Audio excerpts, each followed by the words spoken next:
Good morning. Spurious marks. Are they important? Definitely. What are they? And are there legal ramifications? Is it just financial? Is it integrity? We'll go into all that and more in just a few minutes. My name is Jason Roski on the KC Auction and Appraisal Company here in Kansas City, Missouri.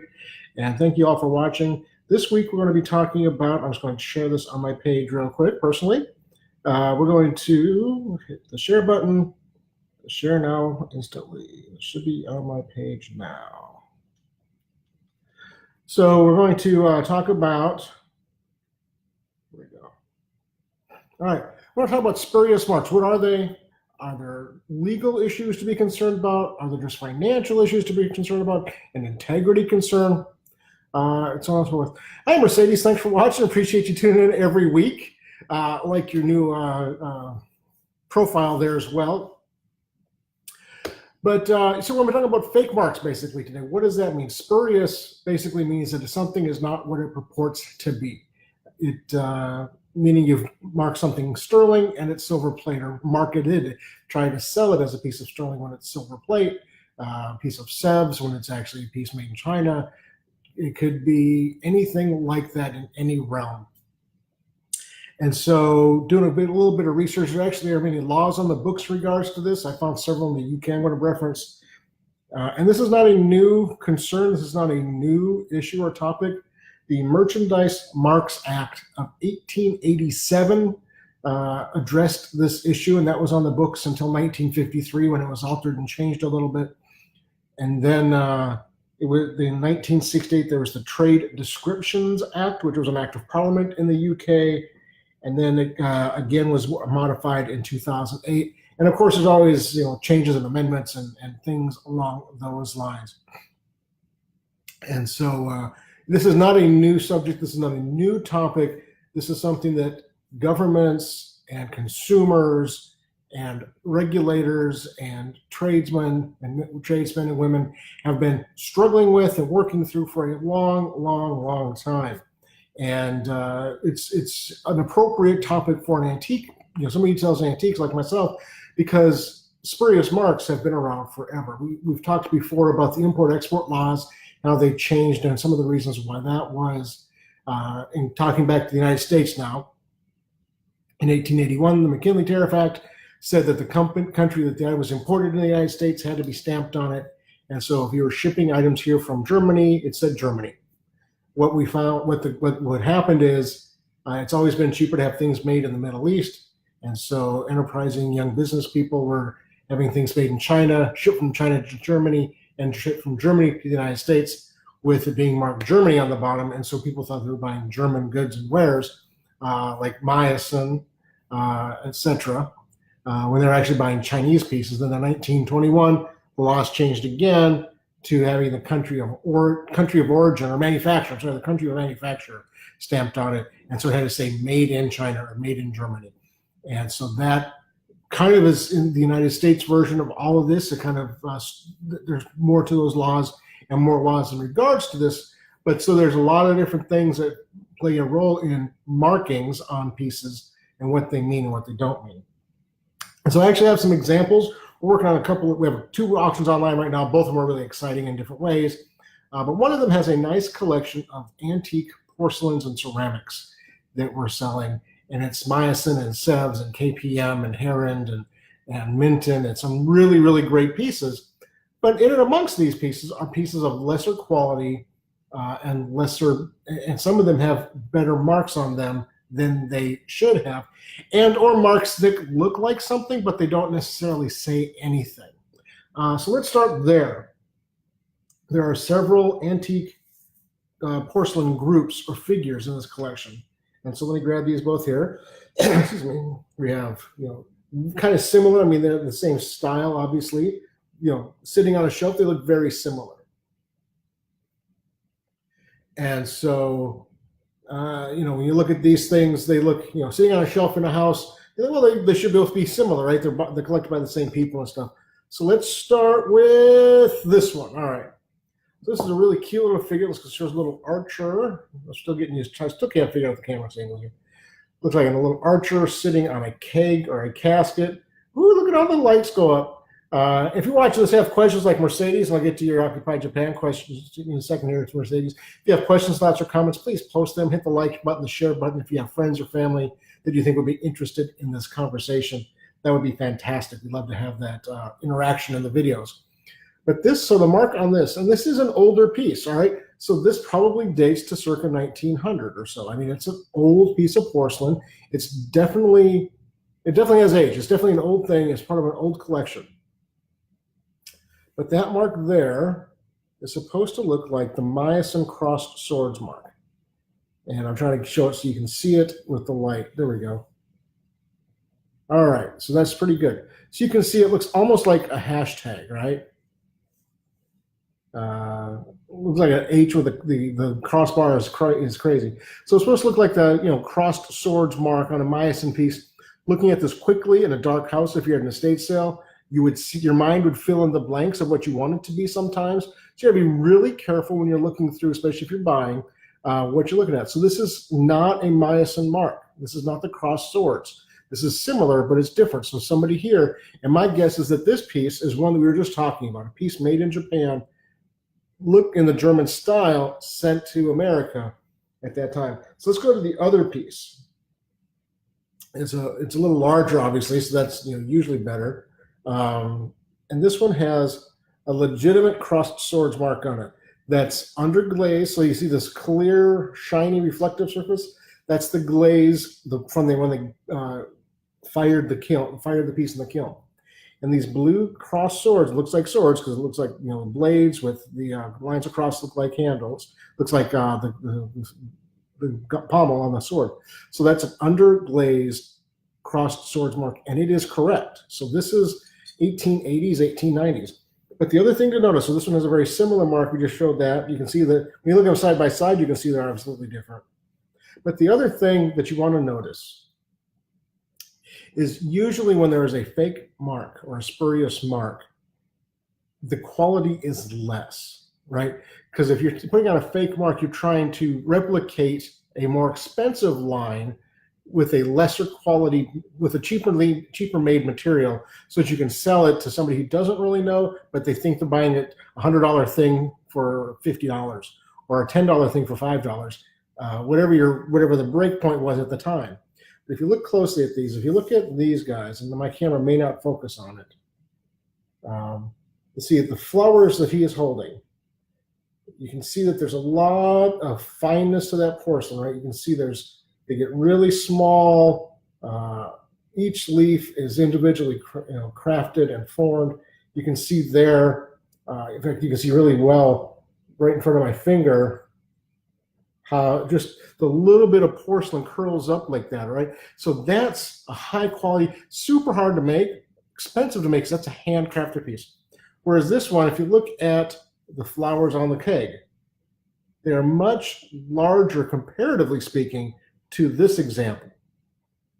And so it was quicker to make these. These were hand applied, but they were applying more of a, like that cluster of grapes was probably made as a cluster and then applied on top of these other things. This is still a decent quality piece. It's certainly not the cheapest thing we could find from this time frame. But it's definitely, when you compare it to this one side by side, and that's why going to shows and antique shops that carry good things is so important.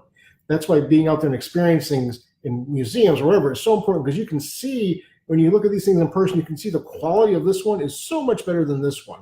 And that is why, rough numbers here, this one's probably worth retail $30, $40, maybe $50 because it's cute. This one's probably $400 or $500. It's bigger, of course, but all those things being equal, if these were the same size figure, this one's going to be worth three to five times as much as this one. So this guy, made by this company, would be $150 to $200, maybe $250, whereas made by this company is worth $40 or $50. So that's just the first example. Let me see. Mercedes asked about Occupy Japan mean. What does Occupy Japan mean when a piece is stamped or if they have a sticker? Okay, so Occupy Japan was a time frame. World War II. It basically is when the United States occupied Japan from, I think, 44 through 46, 47. And that really means nothing except that the piece was made in that time frame, and they had to stamp that on there because, again, because of the import-export laws, the country changed, and so it was the same thing. The same thing happened in Germany at the same time, U.S. zone Germany. So if you had a warehouse manufacturing plant in the United States zone of Germany, you'll see things start U.S. zone Germany. Those don't make any difference in the quality of the item. There is a bit of a collector base for both of those.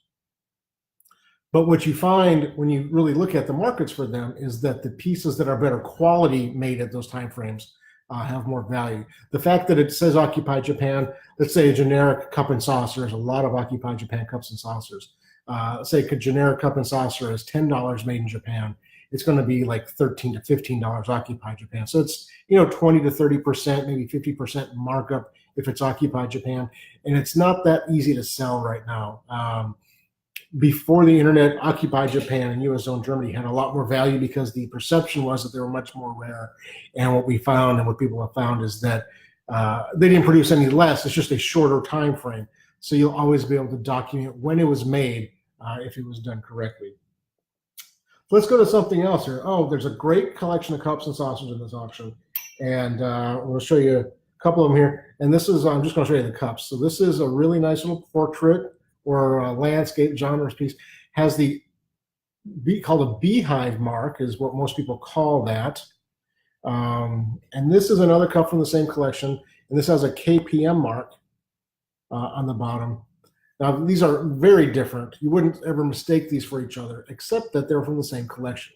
And so it's really, you really have to know your stuff when you're looking through estates to determine what is what. Actually, I should have grabbed there's a Sev's cup and saucer that was more similar in quality to this one, but not quite.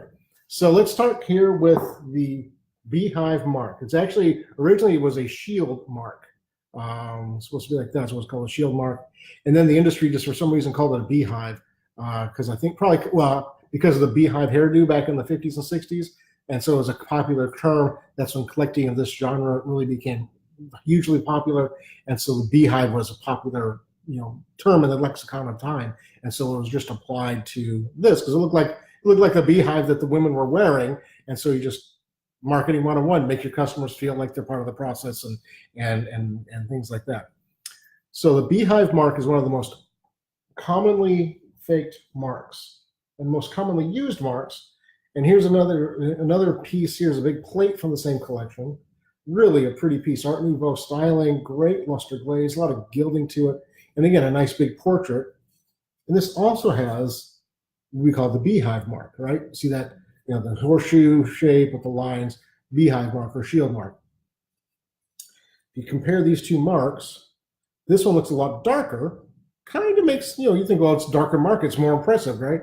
And this one has all these other marks, so you wonder, why is there so much else going on? So let's talk about the cup first, then we'll go to the plate, and then we'll talk about the KPM. My God, we're almost at 12. So we're going to kind of try and wrap this up, but I love talking about this stuff. So this piece here, and the reason I brought the other KPM piece is to show the quality and the decoration, right? If you look at these side by side, again, in person, it's easier to see it than it is online. This is really, I think this, it's still hand painted, but it's just really, really production.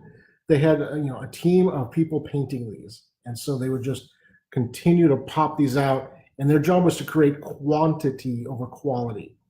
This is a person sitting there painting this, and that's really a painting on ceramic or pottery, and she is so well done. The color tones, the flesh tones, it's really like a painting on a cup. And so that's why KPM, this is a KPM portrait cup and saucer. KPM really focused on creating top quality, top-notch goods with really fine artists. And this is a perfect example of that. And this is the underglaze KPM mark. And I knew it's KPM because I've seen that mark 1,000 times over my career. Here's the saucer that goes with it. And you can see here that it actually has the KPM underglaze as well. And so I knew it looking at it, and then I verified it that it was KPM. And of course, that's the other thing. A mark tells you what the mark wants you to tell it is, but you have to know yourself before you really spend any money on it. This piece here, it's a cup and saucer. It's worth a few dollars. It's in a group lot of ceramics from this estate. This cup and saucer ought to bring $300, $400. I mean, it's a really fine example. Notice also the handle. Let's compare the handles real quick. Talking about quality. Obviously, just looking at it, there's a lot more going on this one than that one. Even on the edge of the handle, this is all, another layer of detail. These little beads along the handle. It's, the gilding is painted up too, but not including that. This is just slap a handle on there, paint it gold, and call it good. So those are things we were careful of. Let me set those over there. But back to the Beehive Mark plate. Again, really a pretty piece. And this is a better quality piece. Again, so this cup is probably 1960s. They probably bought that close to new, actually. It's an underglazed beehive style mark, but it's not the best quality mark. It has all this other information on there. In front of the thing says Royal. Getting old is just terrible. I used to be able to read these marks with nothing, and now I have glasses on. I still can't read it. I think that says Royal Vienna. So the Beehive mark is a Vienna, Austria mark. So that is actually a company that existed, but it's not the top tier Vienna company. The other thing, well, marks, we talked about this in the Occupy Japan part. A lot of times marks don't tell you who made it, but where it was made. Limoges isn't a company per se, it's a region in France. Nippon is Japan, literally means Japan. And so on and so forth. And so knowing what the mark is telling you is so important as well. This also has a lot of other information. It tells you what the scene is. And I think the red mark is probably the retailer back. And this piece is another good old piece. It's not the top best quality. Again, if you look at the difference of the painting of these two pieces in person, you can just see this one has a lot more painterly attributes to it than this one. This one's good. It's not a cheap. It was mid-range back in the day. It wasn't a cheap plate. It wasn't the most expensive. It was a good quality middle-class type plate.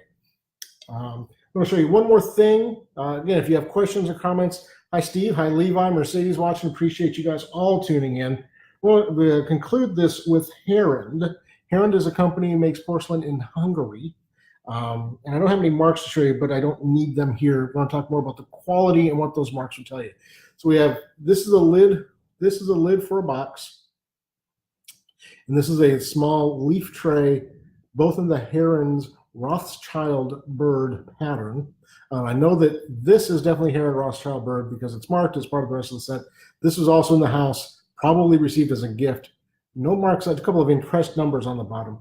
But the thing to notice, and again, quality is so hard to show on a live camera. Let's go to this one.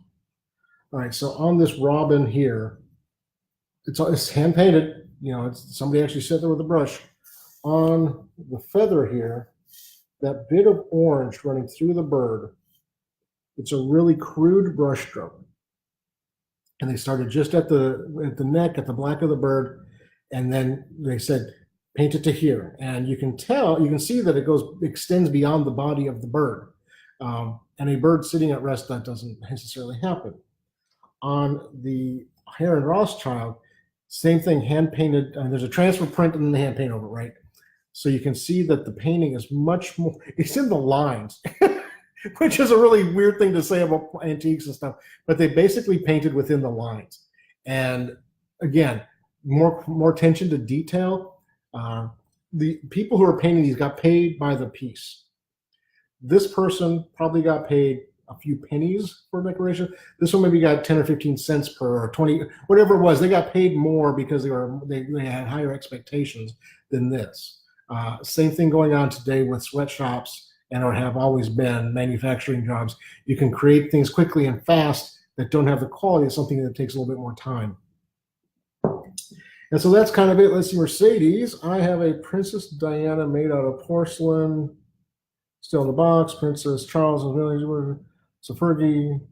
Wondering if they're worth anything. Should I send a picture? You can send a picture, absolutely, Mercedes. Generally speaking, items made in the last 50 years as a collectible doll, they don't have a lot of value.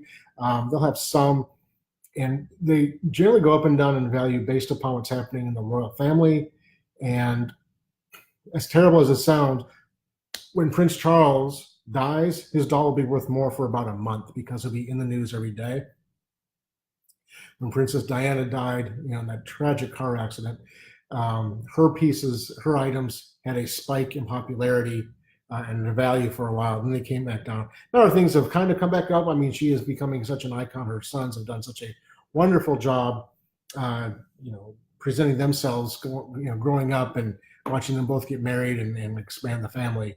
I mean, even Americans live through, experience the royal family, right? And so it's they generally fluctuate based upon what's going on with the royals. When there's a major event, there's more attention given to them, and so more people are just thinking about them, and they're like, "Oh, I'd love to have a piece of that," so they'll go out and search for it, and that's when that price will come up. And it's again, they were generally made as a production piece to satisfy demand. And so the antiques and collectibles market, we've talked about this before, it's a supply and demand market. No matter where in the world you're at, it's true capitalism at work. There is no way to supplement or to back the antique and art trade secondary market. And so it is just exactly who's willing to pay what for it, and so on and so forth. Hi, Carolyn. Thanks for watching. We're going to wrap this up in just a minute. We've had a lot going on here. Levi, Mercedes, Carolyn, you've all posted comments or questions here. Appreciate that. If you have anything else real quick before I sign off, please post it. It's been a crazy week here at the auction house. It was my birthday yesterday, so that's been going on. We were still experiencing the afterglow of being in the Casey Studio magazine. That's still the current issue, so I'm still excited about that. And you can see a link to that on our Facebook page. I posted that today to the article and pictures. We're really happy with that. Nan Chisholm from the Antiques Roadshow wrote that article. And again, really excited about that. We have 2 auctions online right now. One is the Hadley La Famille Marionette collection, which is just getting incredible response and traction from across the country and the world. We have registered bidders from, I think, 4 different countries. So that's exciting. The antiques auction we just posted line, almost 500 lots of porcelain, jewelry, silver, paintings, furniture, and related. A lot of great pieces there. So it's been really busy. And Amy's out of town. She's actually on her way to England today with her family. So excited to hear about what she experiences there. I don't see any more questions, so I'm going to go ahead and sign off and wrap this up. We have open houses next week. And our next week's question, I had this and I've drawn a blank. But anyway, we'll do this again next week behind the gavel with Jason. We're also doing some, in the middle, we'll kind of keep an eye on the page. We pop up live every once in a while. Also check out our Behind the Gavel with Jason Facebook page. I share a lot of articles about the art industry there, the art market, and other commentary there as well. So thank you all so much for watching. Have a great weekend. Enjoy your Friday afternoon lunch. It's raining and drizzly here in Kansas City. It's starting to feel like fall, but they're saying it's going to be hot again next week. So thanks so much for watching and have a great weekend.